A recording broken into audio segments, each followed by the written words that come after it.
Hi, I'm Sean. I'm a foodie slash home cook who makes content online to inspire other foodies and just spark curiosity about the food that we eat. I've done some research on how to make really good gingerbread cookies. I'm going to share all of these tips that I learned with you guys while I bring all of you through my baking process. So first of all, we're going to start off with the dough. Make sure to cream your butter and sugar. You're trying to incorporate as much air as you can into the mixture because this will help the final product to be chewy and soft and not dry. And I really recommend to use a hand mixer or even better, a stand mixer for this. After that, I slowly pour in 1 egg. By the way, if you want to make these cookies with me, the recipe is in the description below. I will also include all of the recipes that I reference. Go and check them out. Now, let's talk about spices. My second tip for you is don't just use ginger powder. Yes, it's called gingerbread man, but if you really want more depth of flavor, you really gotta use more spices. Other than ginger powder, I'm also using nutmeg, cinnamon, ground cloves, and salt. Salt is very important. Don't forget to add salt. If you search up some recipes online, some of them would even include black pepper. But today, I'm just gonna keep it very traditional, classic.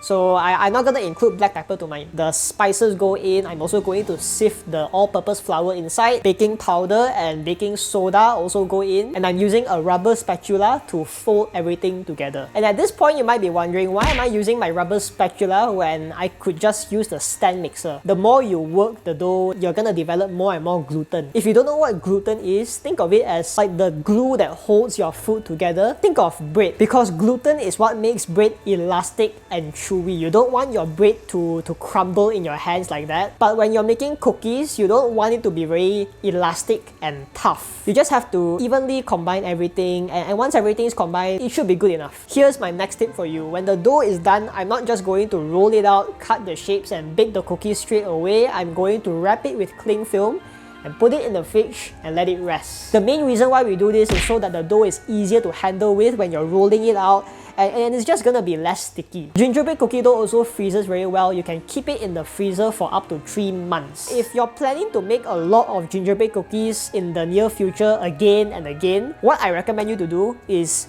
make a big batch of cookie dough one shot, portion them, and you freeze them. This saves you time and energy because you only have to make the dough once. So the next day is the fun part. We're going to bake the cookies. Preheat your oven to 175 degrees Celsius or 350 degrees Fahrenheit. And then it's just a matter of dusting your workstation, rolling out the dough into a flat sheet. Make sure your dough is not too thick, not too thin, probably about less than half a centimeter. To prevent the cookie dough from sticking to the cookie cutter, I did a couple of things. First was I dipped the cookie cutter into some flour, and then I did this thing where I pressed the cookie cutter into the dough and then I shaped it.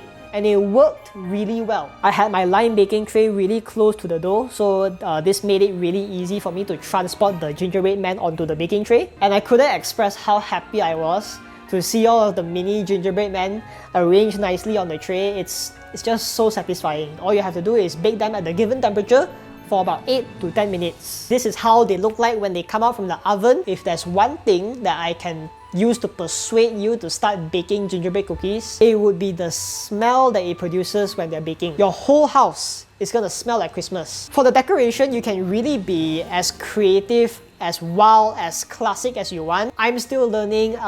Decorate your cookies however you want. But if you don't know where to start, one thing I did which really helped me was I went to Pinterest and I just searched up gingerbread cookie decoration design ideas. There'll be like hundreds, thousands of references for you. I will be piping them using royal icing. Royal icing, super straightforward. All you need to do is beat together egg whites and powdered sugar or icing sugar until they are thick and stiff. What you can do, which is actually quite important, is to squeeze in some lemon juice to stabilize the whole thing. This was my first time piping cookies. I was definitely a little bit shaky, a little bit nervous, but it's something that you really need to like do over and over again, and then each cookie will get better and better. I am keeping the design as simple and minimalistic as possible to avoid any major mistakes. Most probably the fanciest thing on these cookies are the edible pearls that I use for the buttons. I just thought that they were really cute. And yeah, these are the cookies, they're done. One mistake that I made was I didn't let the icing dry completely. I actually didn't know that royal icing needed like 6 to 24 hours to dry, or even sometimes more than that. If your area is more humid, it's going to take longer for the icing to dry.